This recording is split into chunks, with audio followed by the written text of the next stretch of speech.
So today I'd like to spend a little time talking about one of my favorite cars from the Grand Theft Auto series, the Esperanto.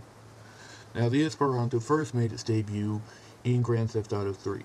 Since then it has also appeared in Vice City, San Andreas, and most likely will be continued to use in future Grand Theft Auto games.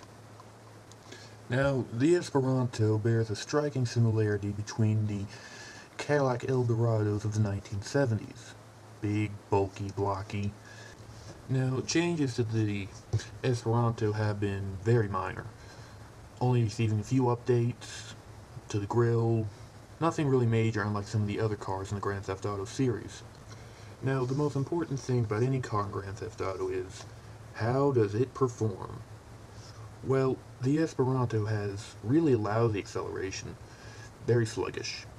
However, on the other hand, it has a very good top speed, once you eventually get there. However, the real major problem with the Esperanto would have to be the handling. It has a rather loose handling. And as a result, you'll find yourself having a difficulty control at high speeds. If you get in a police chase, the police could easily spin you out if they clip your back end. So you're really going to have to work the e-brake. Speaking of police chases, let's talk about how the Esperanto does in a police chase. On the one hand, it has that good top speed, and it can usually outrun the police. On the downside, it has poor handling and low acceleration, and can be a real problem if for some reason you come to a dead stop. Another thing I feel I should mention is this car is heavy as hell. Of course, you should expect that from a Cadillac.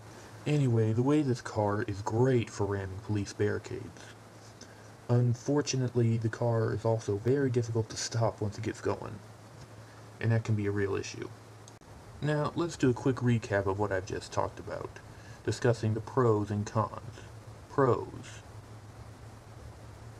has a good top speed, great for ramming. Cons: loose handling, low acceleration, hard to stop. So, in closing, while the Esperanto isn't a great car, it's pretty much an okay car, and far from being the worst car in the game. Now, personally, what do I think about it? Well, I will admit the handling is a pain in the ass, but I still find it to be a rather fun car to drive.